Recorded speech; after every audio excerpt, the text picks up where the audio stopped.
Hello, mothers. It's Friday, May 12th,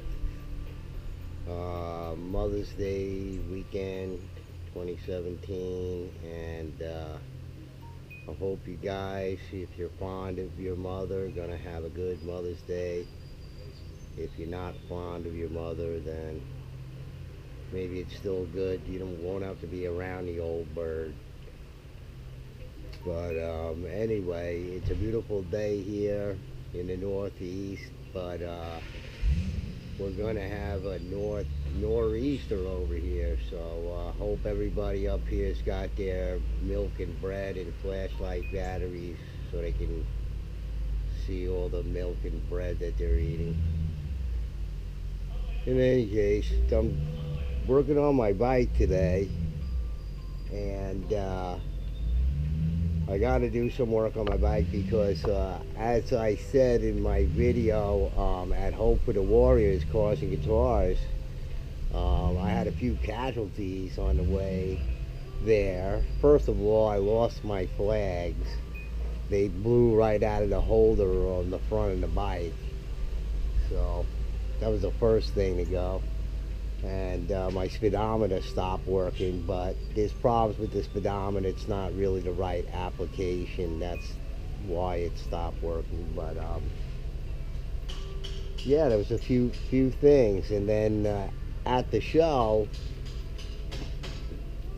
it was windy that day, but there wasn't really any problems. But the minute I went in to go to the bathroom, the bike got blown over by the wind. And when I came out, the guys there were like, "Oh, your bike blew over. We picked up your bike, blah, blah, blah." And it did a little bit of damage, but not much. It really wasn't a lot of damage. But I thanked them and for picking it up for me, and tried working on it a little bit for the things that were damaged. But it wasn't that much damage anyway. But some brackets got bent up and whatnot. Light got scratched. The light on the front by the flag bracket got blown off.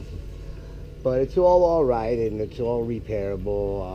I had to spend a couple of bucks repairing it, replacement light for it, but not a big deal. They're still available. It's a vintage light. It's a Lowell light, bullseye headlight, fender light. But they're available. They're available on eBay. There seems to be a lot of them out there. They're not aftermarket. They're vintage. But so I'm just working on the bike. On the way back from Cars and Guitars, it was a lot of it was downhill, so I went a little crazy with the bike, with the trailer on the back, and the trailer was heavy. It had a lot of heavy stuff in it, and it sort of whacked out the hitch for it. So I had to redo that. I had to do a couple of things to the bike to sort of get it back. The handlebars also, the whole neck, handlebar neck and everything had shifted slightly where it wasn't on center. So there was some things to do, like the condor horn, the vintage condor horn, two-note horn. Also had to repair that, and it wasn't working, and I didn't understand why. And actually I made a mistake. I ordered another horn because I wasn't sure that this was repairable. Sometimes the reeds go bad, and it's hard to find replacement reeds for them. So now they're all made out of plastic. These are metal reeds. So in any case, I was able to fix that. Nice fixed job there, but I'll go over that later on. I mean, some of the things that get repaired is a reason for it. And if you're a bike rider, and I don't care what kind of bike rider you are, if you ride a bike and you ride a bike regularly, it requires maintenance, constant maintenance. Things get loose and things stretch, and there's a lot to do.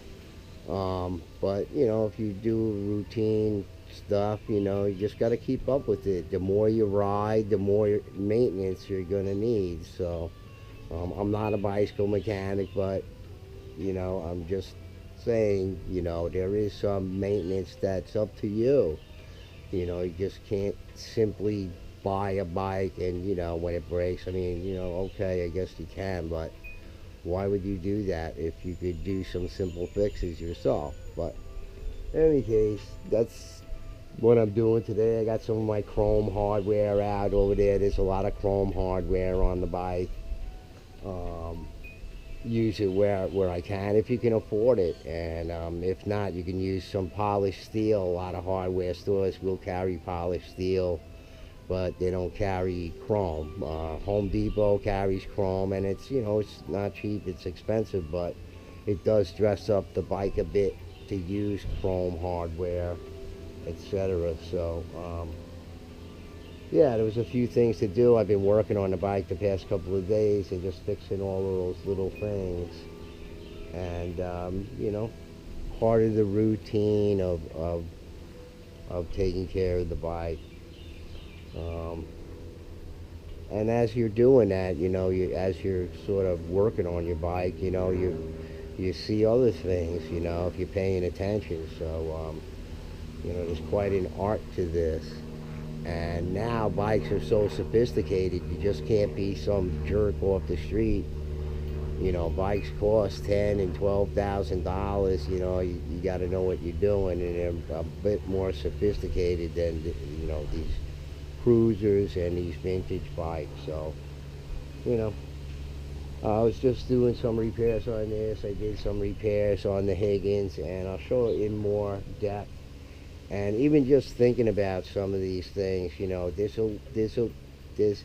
simple and they're easy and they're cool to put on your bike and everything if you're into the vintage stuff. And like I said, there's plenty of people buying this stuff on eBay. So I know there's people using this stuff for their bike, but I mean, there must be a lot of disappointments because some of it's not very well made. Some of it's been on the shelf for so many years that, there's so much oxidization on it.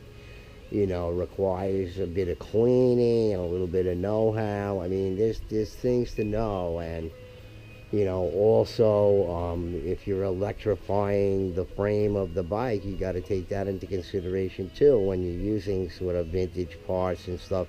Other things that require a frame ground.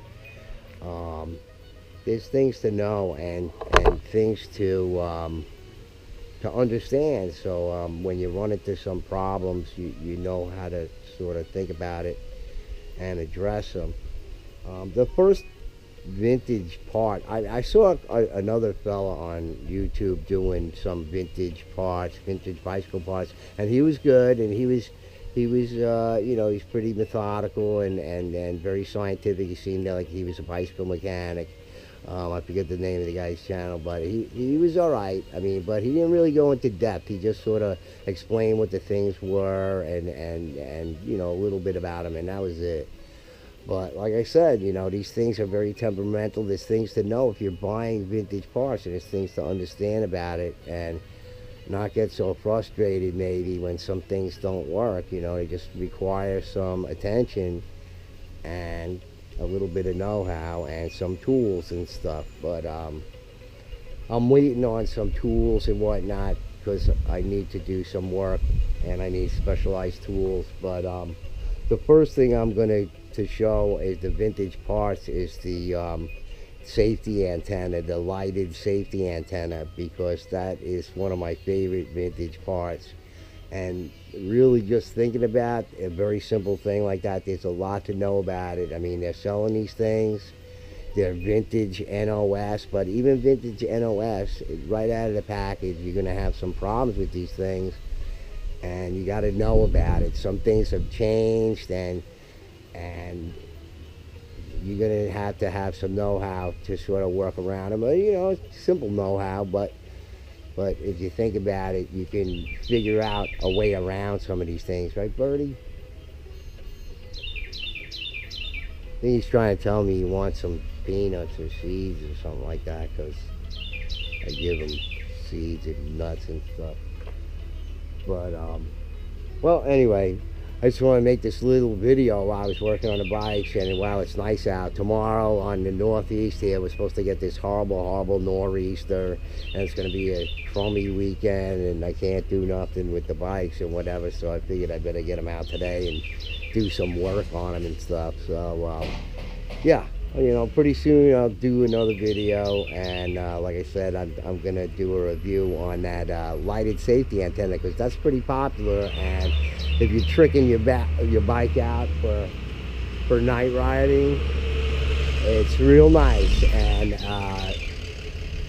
check out my other videos on my channel of my bike lit up at night, and you can see the antenna in those videos and how nicely it lights up. So I see a lot of people buying them, and on eBay from the Schwinn store, which is a great place to get some vintage NOS stuff, either Schwinn or even other brand stuff. So yeah, we'll do one on that. And I think that people who own those things, or even if you're thinking about buying one, you'll be very appreciative of what I can tell you about some workarounds about it, and you'll be fine. All right, gang, have a great Mother's Day weekend, or not, or whatever, and I'll be doing another video soon. All right, bye now.